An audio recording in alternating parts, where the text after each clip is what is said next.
All right, everybody, welcome to another episode of the Key to Games podcast here on Game Wisdom, where some of the art and science of games. I am Josh Beiser, and joining me, my co-host, the indie developer currently working on the game Samurai Pig, Joshua Reyes. How are you doing?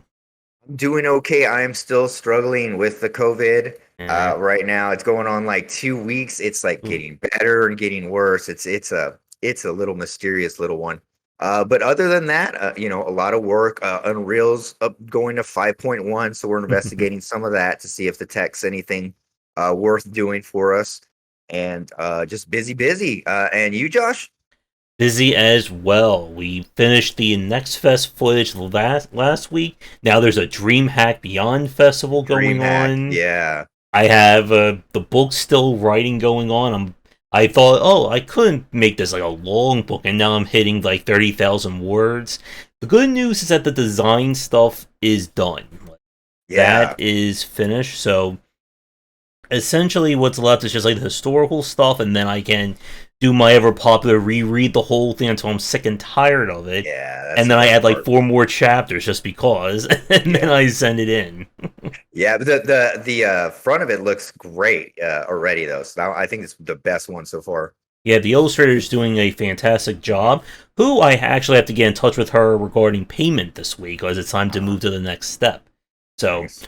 that is always fun. But it has been a very busy and very sad week when it comes to the Uh, game industry and just creatives in general. So yeah. we had not one but multiple stories. If you remember last week's show, we covered the impact of Leeds with the whole Disco Elysium controversy.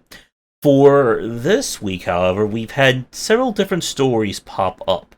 The first one being that the entire animation industry has had one just a kneecap, hit to the kneecap after another this year.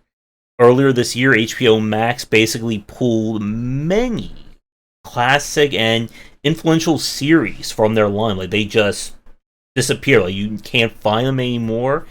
A lot of this was supposedly due to writing them off for taxes, which, to people who love animation, it just sounds very lowly. Yeah. Then there's, of course, the multiple talks about unions when it comes to the game industry. This has been going on for the last year, whether Yeah. it's Activision, Blizzard, Raven, just many places. And then for, like the hat trick, we had today that the voice actress for Bayonetta, a very, as I'm sure everyone knows, popular franchise, who I'm trying to find her name really fast. I just Got it. had it and I lost it. I had it too. But while we're trying to find that, it was revealed that she was let go of the project because she wasn't willing to accept the money they were offering her, which was $4,000 for the entirety of the The, game. the game. Helena Taylor. Thank you. Yeah. And the And entirety of the game, that is amazingly horrific. Like I cannot yeah, believe it. and they of course they hired Jennifer Hale to do the voice acting for Bayonetta and Bayonetta 3, and a lot of people are saying that she probably cost a lot more than $4,000 for doing Yeah. her voice line. So it's a very tough time for the creative, and I think that side when it comes to game development, even just creative work, that it's hard to put into words. And this is something that we spoke a lot about last week when it comes to leads. That when a lot of people look at a video game or voice acting or any kind of project that has this kind of creative element to it, it's hard to put a dollar amount to what does a professional voice actor or actress brings. What about a very popular or very respected or amazing animator or artist, or even just having animated series in general. Yeah. Yeah. I mean, I would just assume that most gamers who played Bayonetta were very fond of that voice actress, and to them that was Mhm. like who the game was. And so like putting a price on that type of person, right? Clearly 4,000 is not even close to what, like, how important that is, right? And it's like Mhm. putting a price on and this kind of goes back to like understanding what we were touching on last time about understanding how games are made and how important certain parts are to the thing, that it's not just simply an extractive process where we move chess pieces around and I take one out, replace another one, it will be the same. It's not really how it works, you know. Mm-hmm. And so And again, like the pricing of this stuff is also a very nebulous concept. Again, yeah, $4,000 for voice acting for the main character of a franchise that's on its third run. yeah. That, thank you, Todd. I'll do it for $39.49. We'll do the prices right here. But again, $4,000 for that, even as someone like me who has never done a lick of voice acting, anything like that, that sounds Yeah, ridiculously cheap. yeah. And I know that, I follow a lot of voice actors and voice actresses. Again, when you play and look at adventure games, okay, thank you, Vlad. If you play adventure games, you follow the voice talent around because there are a lot of great people in that community.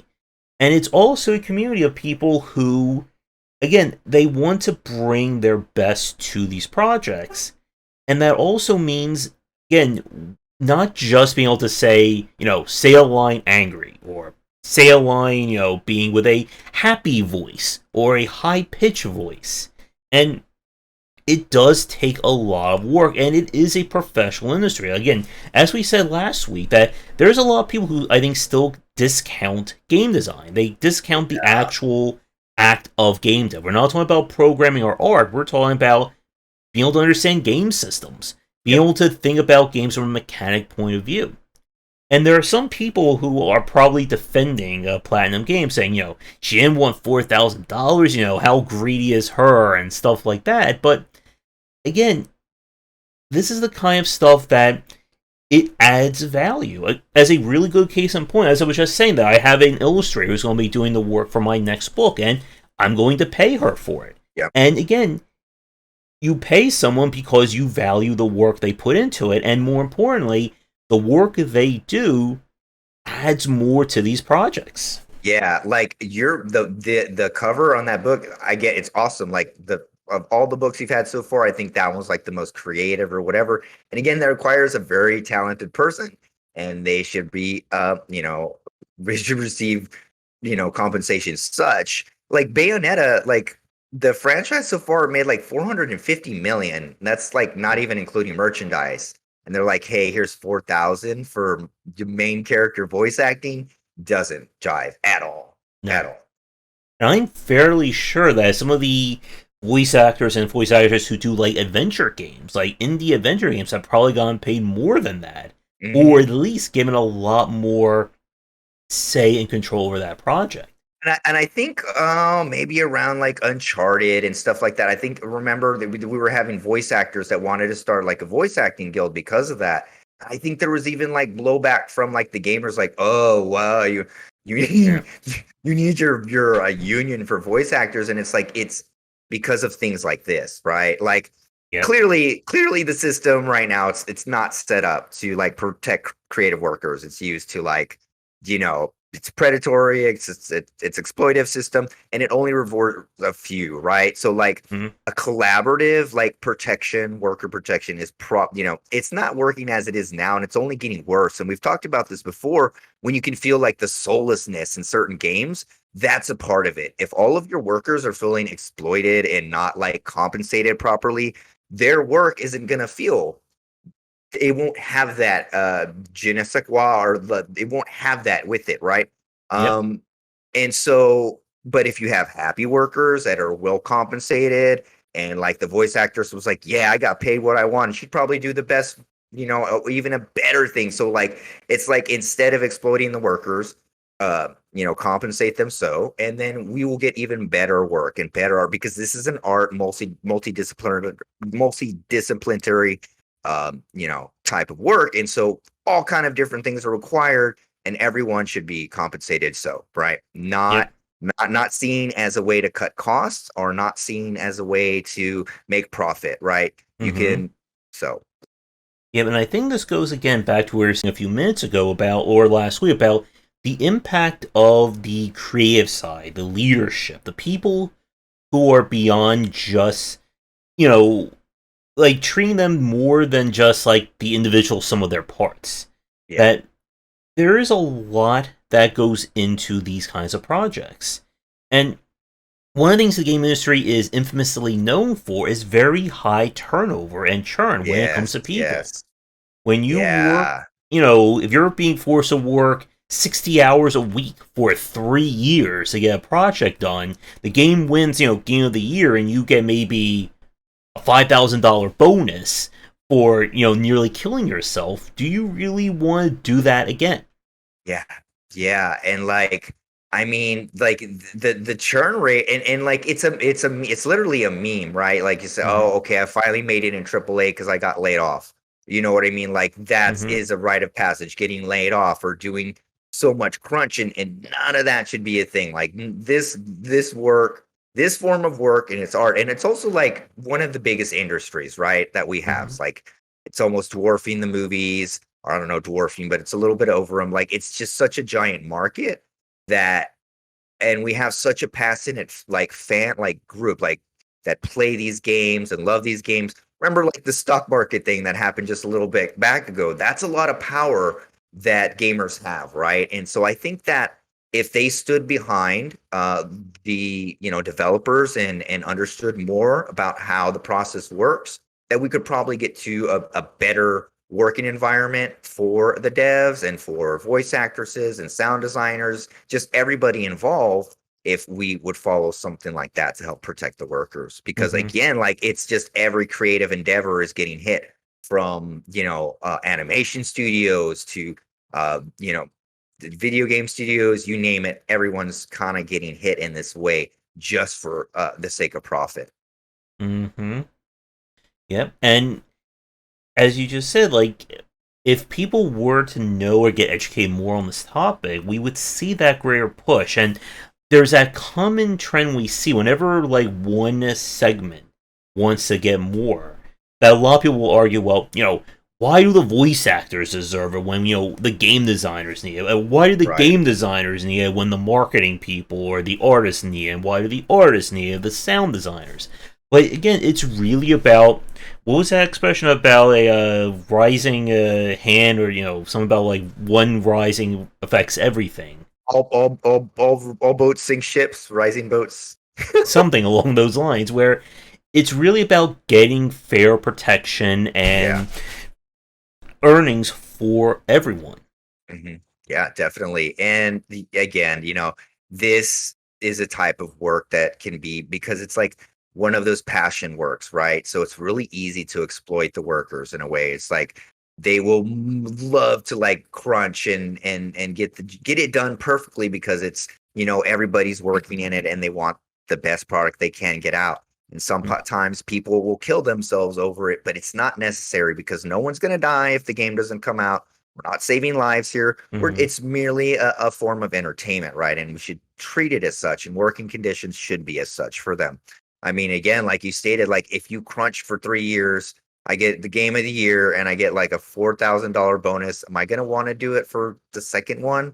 You know what I Mm-hmm. mean? That's 3 years of my life that I will never get back, that I worked 60 hours a week every week, miss birthdays, miss who knows what, and to get out this AAA game. So Yep. And as we said, like, this is also really related to the discussion about leads and the Rockstar yeah. game developer. Because there's a Yes. lot of people who view, as we said last week, that who cares if so and so leaves a project, or who cares if this person is no longer a part of it. If this is just, the fifth of your 30 programmers or your asset creators. But as we've said, that the impact people have on a project like this, it's very hard to put into words, and conversely, it's very hard to put it to a budget or a spreadsheet what they bring to the table. And going back to what you just said about keeping developers and people happy and they work better, it's why a lot of people, that once they find a group of people they work well with, they want to keep working with them, Yeah. because it adds that sense of camaraderie, that Yeah. you already have that partnership. And it becomes easier to work with people, obviously, that you know and talk to for years, rather than having to, fire everyone in your studio and then say, okay, let's hire 60 new people and see how we go. Yeah, I mean, just like learning to work, like learn because again, multidisciplinary field, right? And learning to work with each other, like learning. I have an artist, and I develop a good relationship with the artist, where it's just basically like I can go into the room and kind of telepathically, they know kind of what I'm thinking, or my programmer kind of understands what we were saying, or I come up with an idea and they come up with another idea. That stuff doesn't just happen. You have to develop it over time. You have to Mm-hmm. work with each other, and then when you just cut the rug underneath, you pull someone out for profit and stuff like that, it can be so detrimental, and it's almost impossible to quantify, right? Again, you Mm-hmm. can't really quantify what one person brings to the project. Like I said, if it's just me working on a project, if I add another person that's highly talented that I get along with, it's not my work that's getting doubled. It's like tripled or quadrupled. Mm-hmm. Like it's way more. It's like infinitely so. And so, in the opposite, removing a person infinitely so demoralizing. Um, just takes so much time to even try and find somebody else. And then you're always kind of like, oh, are they going to get rid of that person? And am I going to get let off? And so that's just a whole bunch of like not good things that we need in the Mm-hmm. field. Yep. And I think the industry's obsession with replacement when it comes to creatives, when it comes to, like the quote unquote rank and file people, definitely needs to be discussed more. That, again, even if it's someone who's not a lead, if it's someone who's just working in the trenches, they're still a human being. They Yeah. still put in their work. And as a really good point, I'm sure this is something for any developer watching. You've heard these horror stories about credit mentions when it comes to working on major projects. There are a lot of studios that, hey, you worked on this game, 80% of the way, but then you left at the last 20. Yes. Well, Yeah. you don't get mentioned in the credits. You'll What get did you mentioned. do? You only did 80% of the work. Yeah. Yeah, that's wild. And then like you can't even show that work off, or it can't go in your portfolio because of Mm-hmm. NDAs. Like that's a lot of lost time, right? And yeah, that's one of the kind of really one of the sad things in working in the AAA industry and stuff like that. And I mean, it even trickles down, like we were talking about Disco Elysium. It trickles down everywhere. So it's not, no one is really safe from it, right? It's just that we need to totally like restructure Mm-hmm. the way that it is all set up, because Yeah.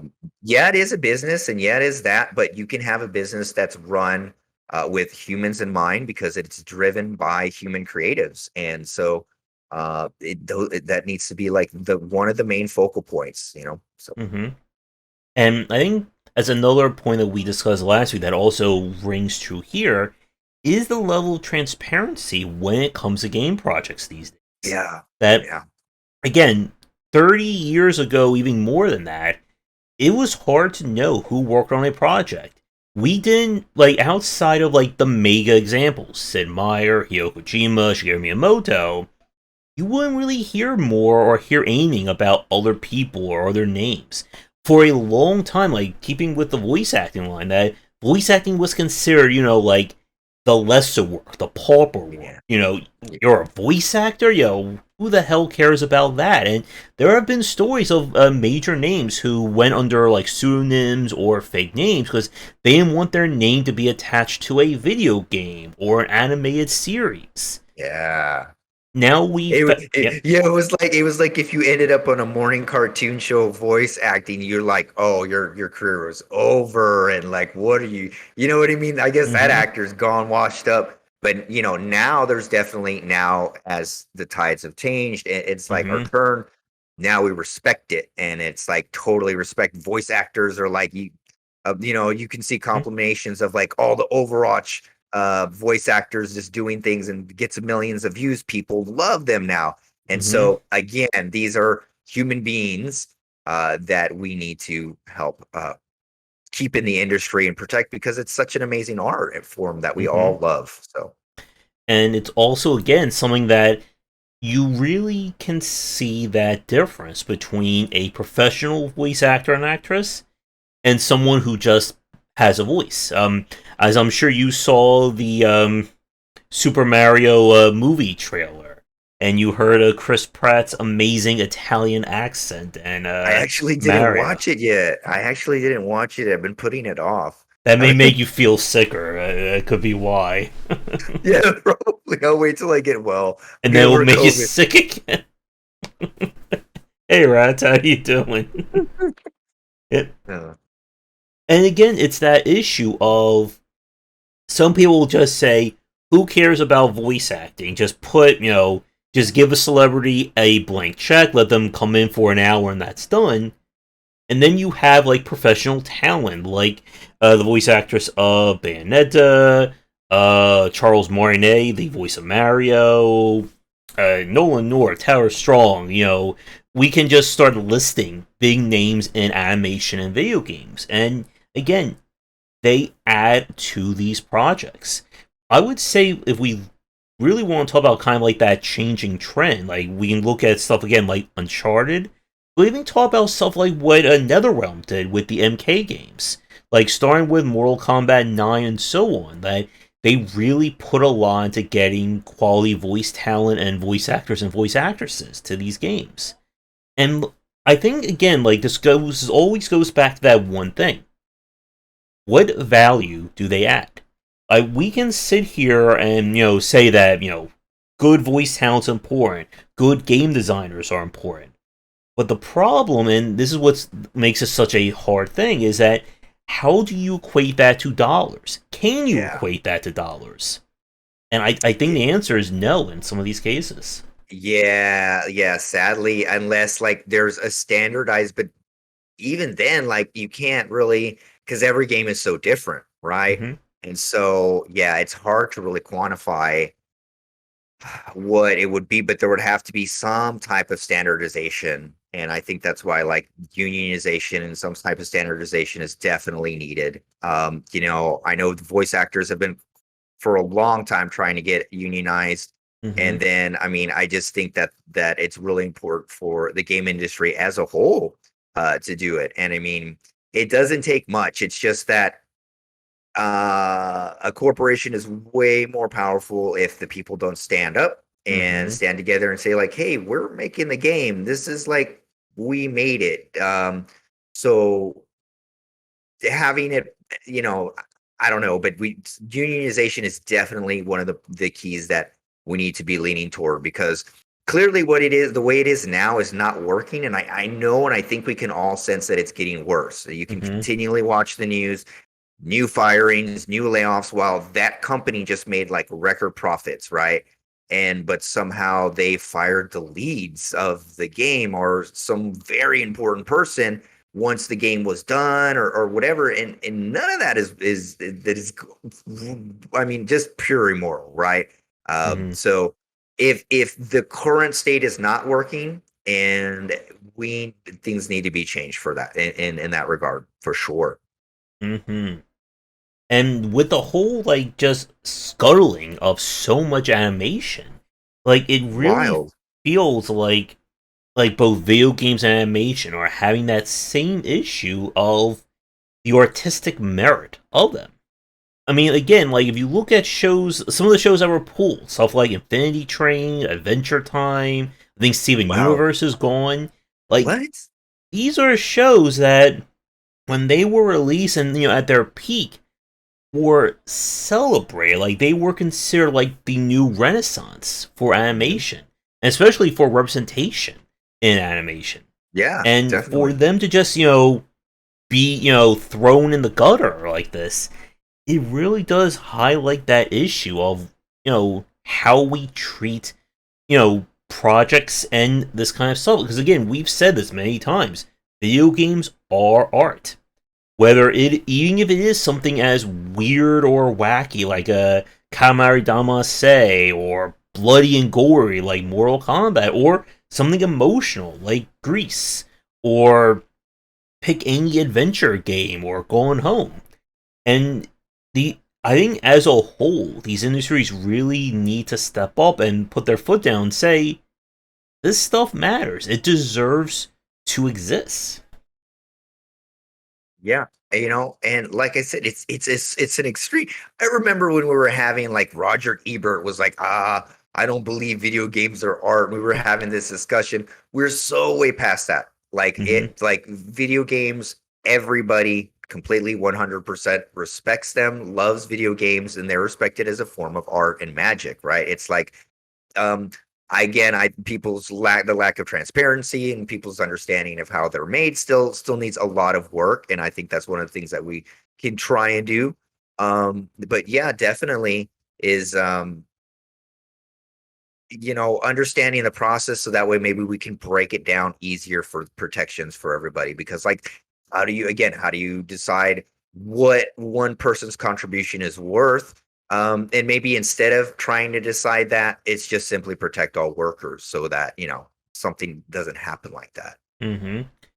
And to John's comment about AI driven art and stuff like that, Yeah. that's a topic we've been wanting to cover. We've been trying to Yes. get Tomo on Yeah, because I think he Yatomo. can add a lot to that, and hopefully when Josh is feeling better as well, because that's definitely one we Yeah. really want to touch on before the end of the year. Yeah, the AI stuff has been eating me up. I've been wanting to do that one for a while now, but yeah, we're just waiting for Tomos. That way we can have a more broad discussion on that. Hmm. But yeah, definitely. Like how is that going to affect workers, and what is like the I don't know, like the CFO, like the chief financial officer going to think, be like, well, why do I need 10 artists when I can just get one AI artist, and then you know what I mean? Hmm. And the soul of the game is gone, and everybody can tell, like, but they don't know why, because Hmm. they don't know how it's worked. Because we were talking about how it used to be Rockstar Dev, and now it's Hmm. kind of like grindcore factory work, gear cog stuff Hmm. instead of Rockstar games. But go ahead, Josh. Sorry. Yeah. Unless, of course, you are that top lead at the studio, and Yeah. again, it's one of the reasons we talk about why conditions are so bad in a lot of places, because everyone is trying to step on top of each other to be that lead, to be that one person who can then call the shots and is now irreplaceable. But again, companies know that, and they can just say, "Oh, well, maybe we'll give you that promotion, or maybe we'll keep you on, but could you work overtime for the next 2 months or next year?" Yeah. And it is that issue again why so many people are churning out, and yet to Rat's Tail's comment, the golden age, it is, Yeah. and it's that very weird thing. Like as we said, we're past this point of video games being the underdog. I mean, we can Yeah. even say the same thing about animation and comic books. Again, Yeah. look at Marvel. Like 20 Yeah. years ago, Marvel and comic books were that weird thing that we don't talk about. And oh, there's a new animated series. Who cares? Yeah, like I wouldn't even gone outside and been like, "Oh yeah, hey, I'm into the new Marvel." I've been afraid of getting beat up or something. Now Yeah. everybody talks about it. Everybody, it's like it is the new meta, like the way people, Hmm. it's in now. And but yeah, I kind of feel like, yeah, the golden age of deving is a little bit over. Like, and now we're in this different like product factorio type stuff. It's become, I think, in a way, yeah, it's like Horror Point Awards. Like it's become a production. Like it's Yeah. not like even the most artistic games, even the ones that people go in because they want to make that vision, there's still a process. Like it's no longer a fly by the seat of your pants kind of affair. That we just put 6 people in a room together, throw money in it. 2 to 5 years later, a video game comes out. Yeah. No one wants to make a game like that anymore, or no one wants to fund a game like No, that. they're not going to fund it. Yeah. They want people who can say to themselves, "Hey, we can make something, and we'll give you an accurate time frame, and we'll hit our milestones, and we understand what this means." It's very much again like as we use like car analogies a lot that we're past that point of a video game being a novel thing that, hey, this game is out. Oh my god, I've never seen anything like it before. We're now at this point where, again, 50 to 80 games are being released weekly. I covered, I think between September and October, I've I will easily cover over 100 video games, Yeah, and that yeah. is still not all. That's still very little in terms of the That's games being released. Yeah, that's like a tip, barely a tip of the iceberg. And all the festivals, you got another DreamHack coming up, all the festivals, like, Hmm. I mean, it's really hard like to break through. There's just so much going on. So again, it's like the best of times and the worst of times, because the technology is so easy to get to. Everybody, even like the Rat Tail was saying, AI is going to help a lot for Hmm. indie devs. Like for sure, AI will be such as AI art and AI rigging and things like that. Like we're even using it like in some of my games. John Hadley in the chat, he uses AccuRig and Relusion, and that's AI based rigging. So something that you would have to manually set the bones and set the weight painting, it can get you a starting point, and then you can go from there and edit it. So there's a Hmm. lot of helpful things that save us time. But when you take it to a larger, more corporate realm, um, Hmm. they have the chance to instead cut 20 people and just say, I'm going to have one person rocking the AI or maybe two, and they cut a Right. ton of jobs in form of AI. And so you lose so much creativity because like you Hmm. do like we spoke about last time, you do need the creativity. And creativity is not just like coming up with a really good idea. It's also creative solving problem solving and how you do this and how is this going to work? It's not just, hey, let me come up with this goofy idea. It's creatively solving a problem that works too. Hmm. Yeah, Yep. like John said, it used to take him a day to rig a character, and now if you put in a chat, John, about how long it takes you to get one rigged up, 4 minutes. So it went from a day to 4 minutes to rig up a thing, and then he can focus on the more important stuff about about the rigging, right? Yep. So there are really big advantages for AI, Hmm. but it can be exploited in multiple ways as we move up the ladder. Go get Jeff. Yep. And to Rat's Tail's comment there, it's because so many people that make them these days, in some way it's good and others it's bad. That is something that is a major aspect of this. As we've said, in Yeah. the past 15 years, game dev tools have taken huge leaps and bounds compared to the start of the industry. A team of just one person can very well do the work of dozens, if not Yep. hundreds, of people. We were talking 40 years 40 ago in the years game ago. industry. Definitely. And the power of these tools means that, well, you can do a lot without needing these core skills. Again, look at, asset stores. If you are not a brilliant 3D modeler, or if you're not good at doing this art, you can find, a sword asset. You can find wall textures. You can, again, how many kind of quote unquote asset flips have seen in the past 10 to 12 years? Yep. And again, you don't need a lot in that respect. But that also means that if everyone can do it, how do you stand out? And like we said, the difference between someone who understands game design and someone who doesn't, for us, it's very easy to see that. Look at the games that we've played. To a consumer or to a publisher, to the accountant or bean counter, they're just going to say, well, one platformer is like the other. This first person shooter, yeah, who cares? It's just like all these other first person shooters. Yeah, definitely. The difference or the gap between like the investor understanding a game to creatives and gamers understanding the game is massive. Um, yeah. Also, I mean, we have AI programming tools like GitHub Copilot, and Hmm. I haven't actually tested that either. But yeah, that allows you to do like some minor coding.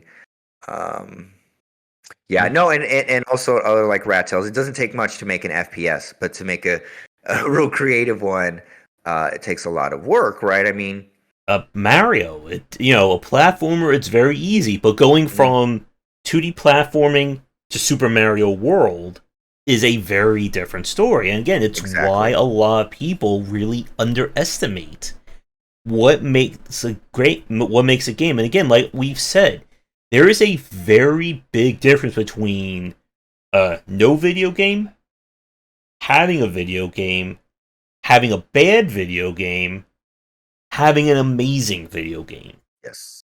And that's the kind of stuff that, again, it's very hard to tell. And again, uh, one thing we haven't touched on yet that's equally depressing is that there are many amazing games that don't sell well. That are, Yeah.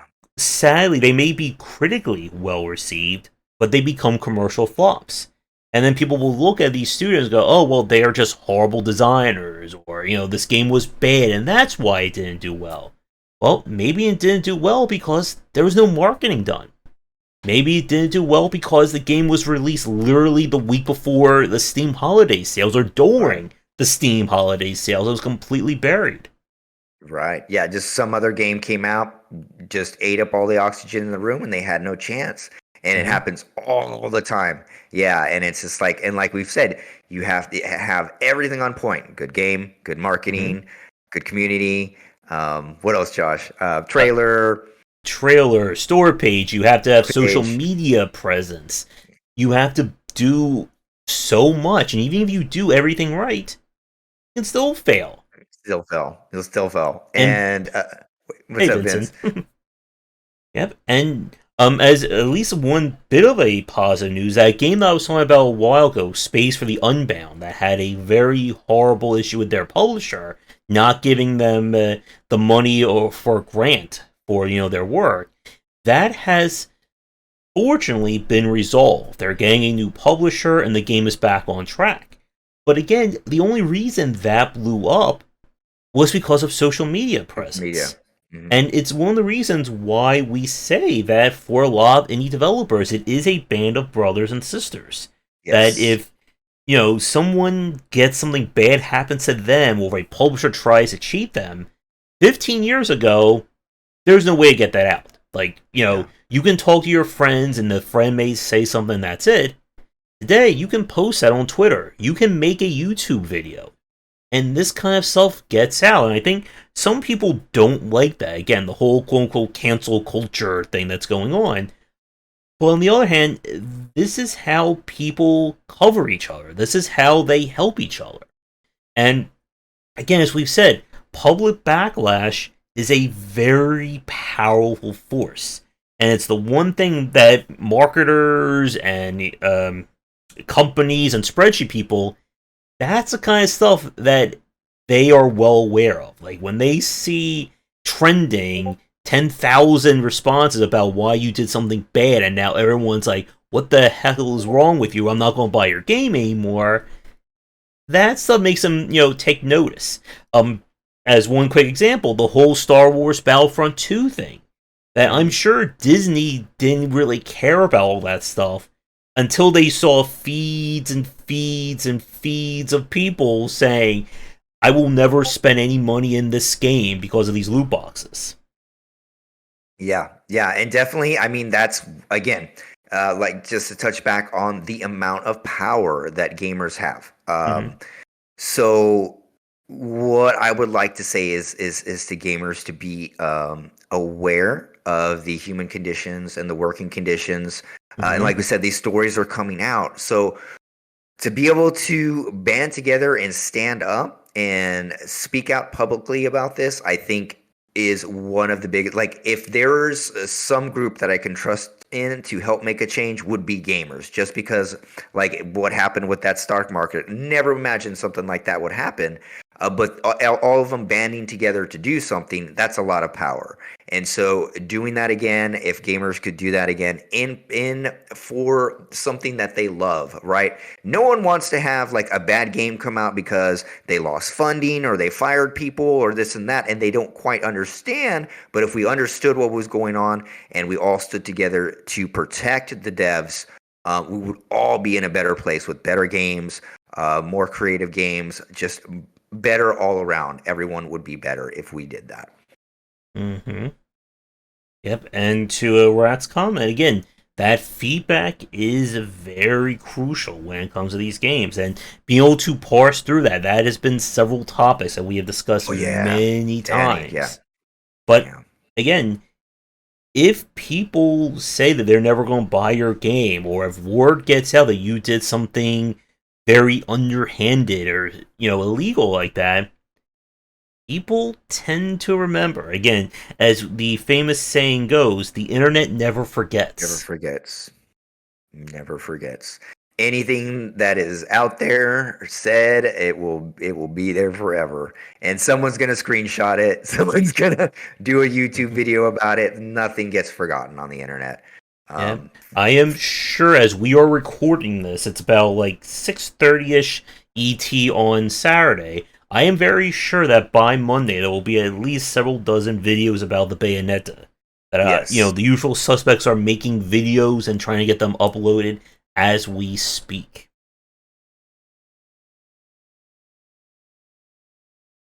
Yeah. Again, it's a very tough issue. Like going back to the rigging example, that do you hire someone who knows a stuff inside and out who will cost you more, or do you resort to using a tool or to outsource it to someone that is far cheaper that gets the job done? Yeah. It's the same kind of discussion about AI driven art. For some people, again, if you have no artistic talent, you can use one of these programs and it can help you out tremendously. But it also comes at the cost of hiring someone. And again, it's that very, again, as we said, with the game industry and especially with indie dev being this band of brothers and sisters, that if you don't have the money to, let's say, hire a professional artist or hire voice actors, and you still need to get that level of quality, what do you do at that point? Again, we've seen some games who will use text to speech Yes. programs, Yes. sometimes just as a as a holdover before they do the weird thing. As long as that just stays in the game. And Hmm. another major point, this is definitely way too big to get into on today's topic, is again about the rise of quality or what people expect. You cannot cheap out on any aspect these days when it comes to game dev. And that means that it's a lot harder to break in with talent or with a quality game than it was 15 years ago. Yeah. Yeah. It's a lot harder to stand out, do something different. Mm-hmm. It's a whole different realm. But yeah, like John was saying about being able to hire someone from another country who can work for less. I don't know. I don't know how that works. I mean, what we could do about it, but I mean, some of the best talented people that I know that I work with are overseas. Cost differences. I'm not sure what to do about that. Josh, any ideas? Yeah, Standardization. yeah. And it's hard to, again, as we've said, like put into that value or put into words why you need that great talent. Why shouldn't you use AI art? Or why shouldn't you just use a program that will, render all the animations and add all the keyframes without needing a professional person?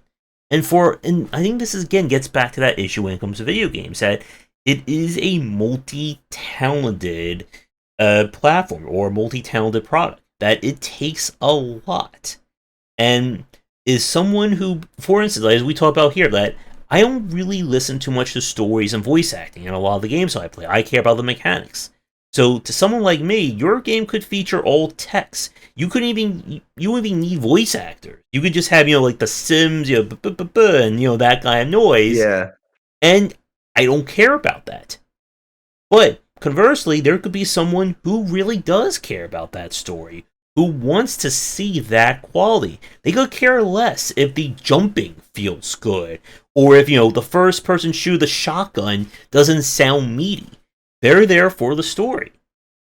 And again, the what we've said is that, in the perfect world, everything's on point. Hmm. Everything is a 10 out of 10. But to make a game like that, guess what? It costs a lot of time, money, and talent. And sometimes you may have one or two of those things. You may not have all three. Yeah. Yeah, it definitely does. It definitely takes a ton of talent and a ton of money and a ton of time. And it takes all of those things and more. And yeah, sometimes like you might not have the money, but you got the talent and you got the time. or you have the money, but for some reason you don't have the talent, or you can't find proper talent, right, or the time. It depends. Yeah.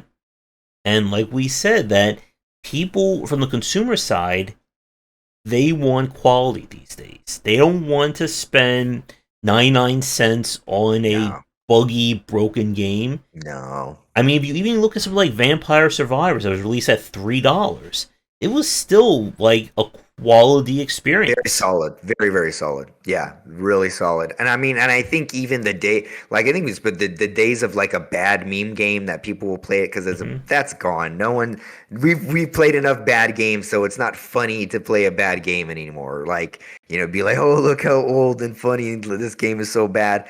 That did Hmm. work maybe like 15 years ago when like Let's Plays were starting out, but not anymore. Now people, we games have to be quality or people are moving on. That's it. Yeah.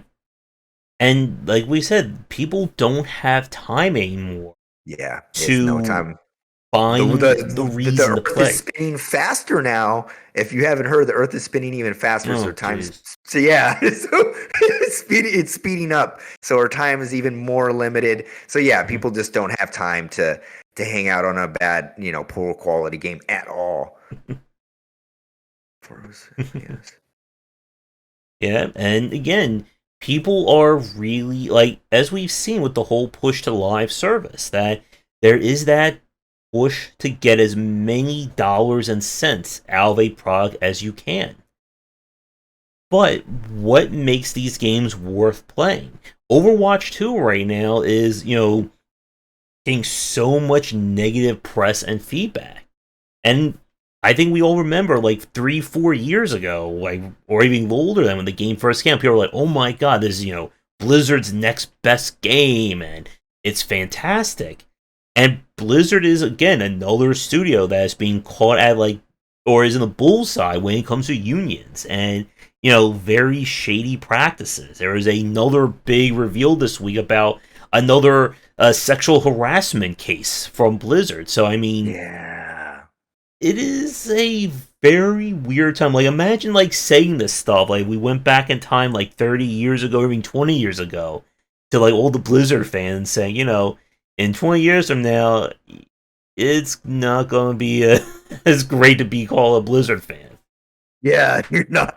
And even I feel strange when when I'm seeing like new hires in Twitter, like my Twitter, and they're like, "Yeah, I just got a new job at Blizzard or this and that." And I'm like, like it's strange to say that, like that you would go into that culture and say, Even I like don't know. Riot Games is still like Yeah, a little wishy washy there. and they pay. See, the thing is they pay. Riot is one of like the highest paying ones. So like Hmm. a lot of people were like, "Oh, I'll take the pay and work there," but it's like, really, like, why would you want to do that? I don't know. Anyway, I'm an indie dev, so And to a Ratsail's comment about a double A game. Yeah, that could be a very interesting one. I mean, I don't think we've really touched on that kind of like middle ground between indie and AAA. That could be something we could add to the list. yeah, definitely. I love AA Yeah. games. They're really neat. And Wargame, if you remember my conversation with Ramin about wargaming.net and all the stuff that came about with that studio. Definitely. And again, it's that issue of how do we put value to the individual workers at a game company or to the individual elements that go into a video game. I mean, again, like the leads, the major names, they're safe. Someone like was it the Naughty Dog, Neil Druckmann, No Corey Truckman, Cory Balrog, Blarlog. Sid Meier, Jake Mhm. Solomon. Like when the name, what was it? Sean Murray, the No Man's Sky developer as well. Yes. Like when you're at that level, you're safe. Like you Cool. become the face, you are that public perception. You're not going anywhere.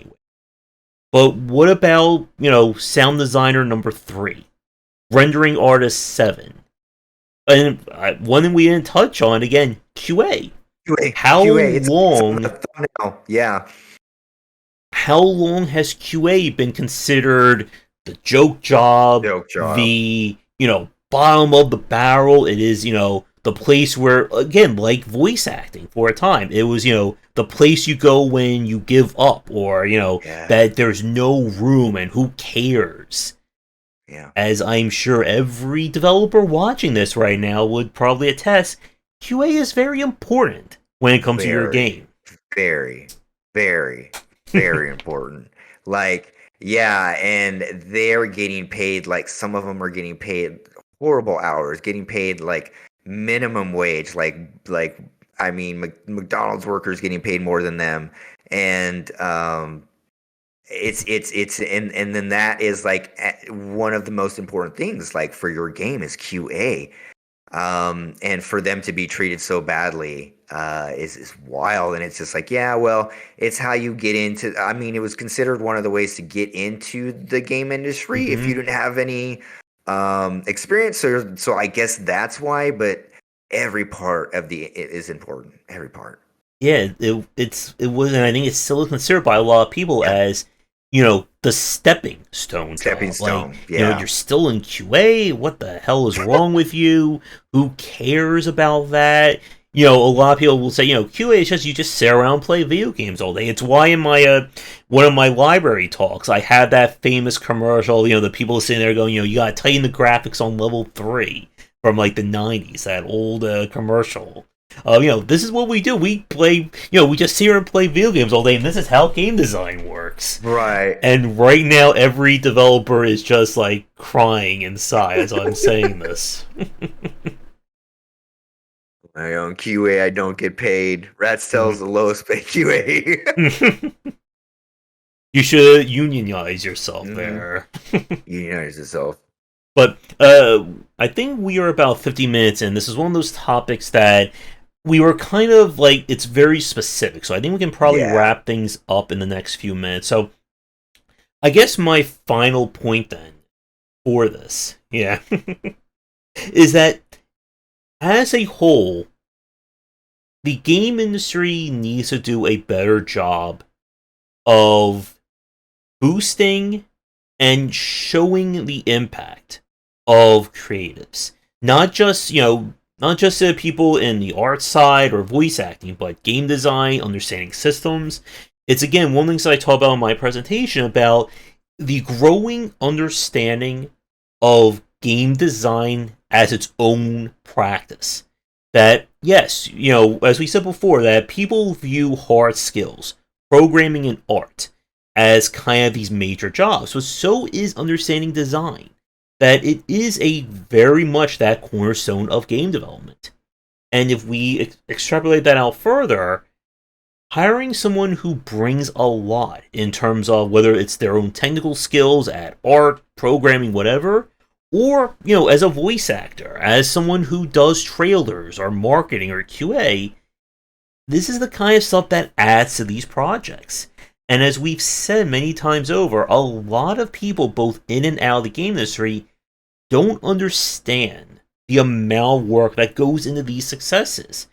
Why a game like Hades, or a game like Celeste, or Disco Elysium blew up. Why something like The Outer Wilds, this weird little indie game about, Groundhog Day, managed to beat all the major names. It completely destroyed the Outer World from Obsidian, a very well-known studio. Look at the kind of the falling or the dovetailing of Bethesda over the last few years, where 10, 15 years ago, oh, Bethesda games released with bugs, that's just normal. Today it's like, wait, you're telling me I can play all these indie games and all these AA games and they don't break They on day don't one? break. Then what the heck Yeah. is the excuse with Bethesda there? And Yeah. again, this is why there is that importance and that difference of quality when it comes to these works. Why just making a platformer is different than saying, I want to make a platformer that is going to be a Game of the Year winner, or make one that is going to wow people. Right now, there's a Kickstarter for a platformer, a 3D platform where your character is a fisherman, and you're using all kinds of like fishing hook tech to bounce around and jump around. It's gotten a lot Saw of buzz. that. I Yeah, saw that. Yeah. and Looking you cool. Go ahead. and I guess, and like to my final point there, as we said, there's a difference when we see people who understand the craft. When we see someone who knows what makes a good platformer, or someone who's really good at pixel art. That kind of stuff, while the consumer may not understand it 100%, they can still get that sense of quality. That idea that a game like, excuse me, like The Last Door, or The Messenger, or even going some as far back as Hotline Miami, that Hey, there's more to it than just, oh, this character runs around and shoots people, way more. or oh, this character just walks from left to right and jumps, or whatever. Yeah, yeah, definitely. And I guess what I'd say is my final point too would be again, this is a multidisciplinary field, right? And so we need to have more. And I think one of the main things that we need to do is we need consumers and we need investors and we need everybody involved who understand how much work is involved in a game design, making games, how going from a great empty nothing to an amazing experience is such an amazing feat and requires so many talented people. Um, one thing that I'm hoping is that people watching, gamers watching, any devs watching, is that when these things start happening, is that we start standing up and acting more, and we start demanding more from these companies, right? Mm-hmm. We demand more that they treat these creatives more, they are human beings and we need to treat, sorry, my voice is cracking, COVID, that we need to treat them better. And the only way, like, I know that people have noticed that games, especially AAA games, have gotten a little, if you do play AAA games still, that they've gotten kind of like in quality, they've dropped down like in a certain way. Yeah, they're still there, but the soul, a lot of soul and heart is missing, and there's a reason for that. The reason is that because the workers are just in and out, being fired. No one's really staying there. Maybe a lead is safe and this and that, but even then, when the lead has someone, maybe a lead has one or two people that are so important to him, and they just cut him loose because the investors don't understand. Well, they're like, you don't need that 100K for that one person. We'll just get AI or whatever. And it's like, that was my like main person, and that's why the game looks like this. So all those things, need to be so okay. So the point, my main thing is that when we see these stories pop up, I would like for gamers and consumers to take more action and be more vocal, and to say that we won't stand for this, and we need some type of protection for the art and medium that we love and that we are obsessed with. Because you're obsessed with the job, I'm obsessed with. It's something we think about every day, Mm-hmm. and so we want it to keep it protected. We don't want it to keep going down the path that we see it's going, where it's merely just an extractive factory process without any soul, because Mm-hmm. then everybody loses. So again, just whenever we see stuff happen, we need to, because of course we're going to hear a lot about this Bayonetta story and things like that. Well, people need to, hey, you know what? This shouldn't happen again. She shouldn't have been offered $4,000. The game made 450 million, not even including merchandise. How's 4,000 even equate, right? How's it even match up? So that's basically it. Yeah, We need to. and I know it's been inferred, but just to clarify for people watching, we also care about localization, because that's another big point Yes. about having different voice actors and actresses Yes. for different languages. Again, the Yakuza games have been one of the biggest shining examples of, and here it comes again, of how localization and proper being able to translate into different languages has mattered.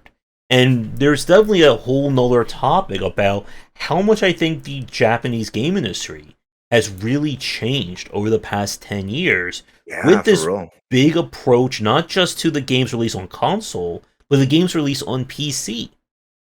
And that is definitely like another, too big topic to get into right now. But yeah, For sure. again, like Josh has said, that when big names or when these essential people are let go or fired or downsized, it hurts these studios.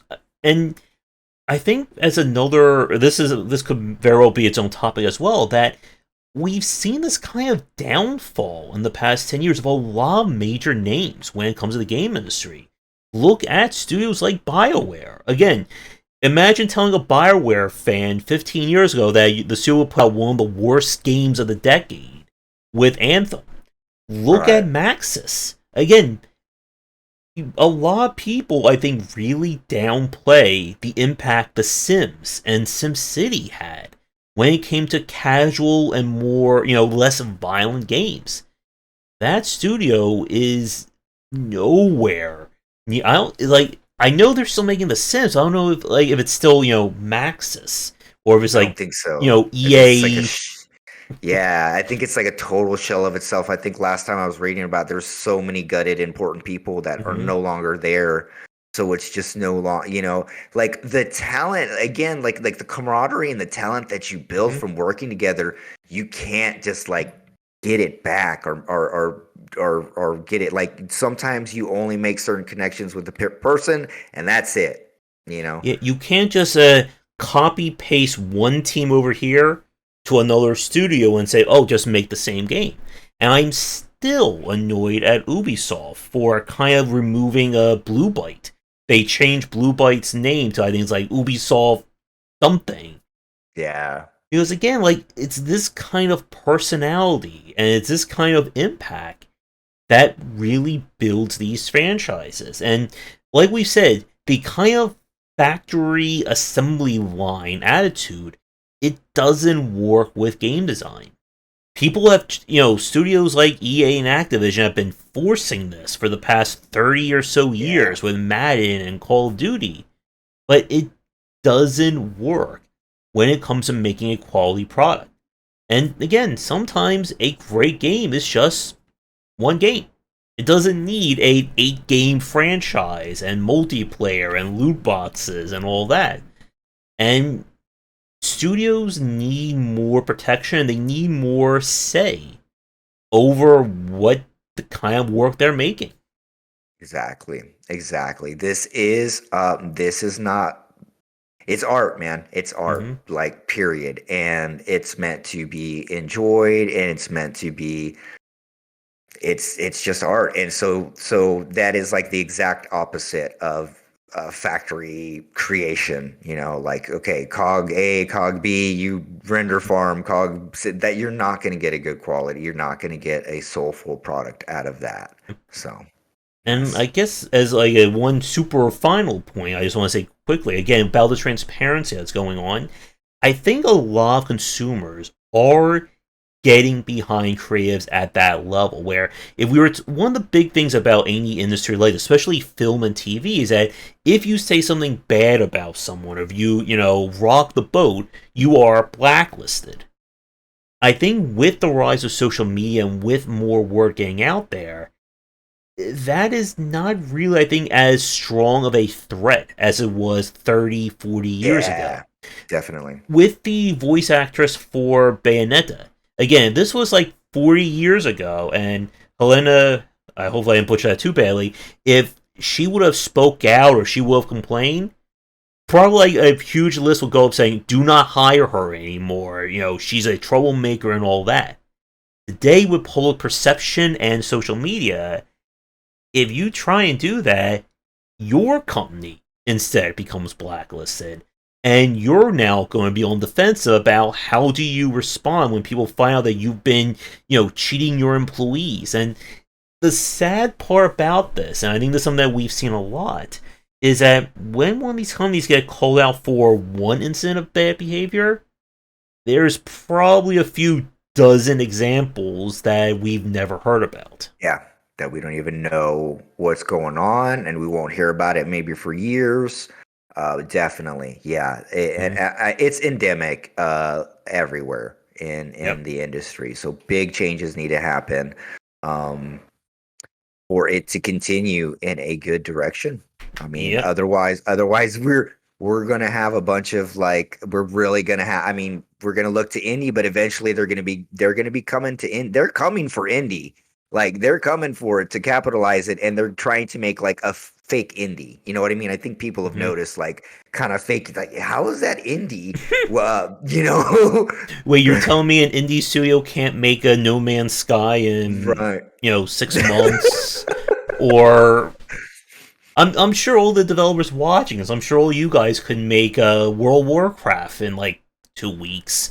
I'm sure Yeah, there's a make MMO button coming to Unreal, right? yeah. If I got Vince and John, they could do it in like 6 weeks. We could do World of Warcraft. Yeah, exactly. But I think with that, let us wrap things up. I know, Josh, you have to get back to work and get some rest. I have Yes. some work I need to get done as well. So for next week's show, I think we're going to be talking about how to examine a bad video That game. game. And I Yes. have some other topics I'm going to be telling Josh about for the list as soon as we're done wrapping up here. We still need to record the influential games once Josh is feeling up to it, and we get all of our developers properly corralled into our time zones. But if you are new, do all the liking, subscribing, and commenting. You can join our Discord, visit my Patreon. All my books and stuff are down below. Is your humble bundle still up? I don't know. I can double check really fast. And while I'm doing that, how can people find you? Yeah, so of course I am working on Samurai Pig. You can please wish list down below. Follow me on Twitter. Join Josh's Discord. Buy some books, and yeah, definitely so that way we have some more stuff to talk about. So just do all the liking and subscribing. My Twitter and my Twitch are down below. Yep. And my bundle is still up. I put a link to it Yep. right there. And yep, you have one more, you have a little over a week to pick that up. And we will be back next Saturday around 5 or 5:15 p.m. ET for our next show. And as we always say, if you enjoy things, do come back and let us know what you think. And if you have any more ideas for topics, feel free to post them. Yes. But I think with that said, everyone have a great rest of your weekend. Come back for daily discussions on game design here and on game wisdom, where you the art and science of games. Take care.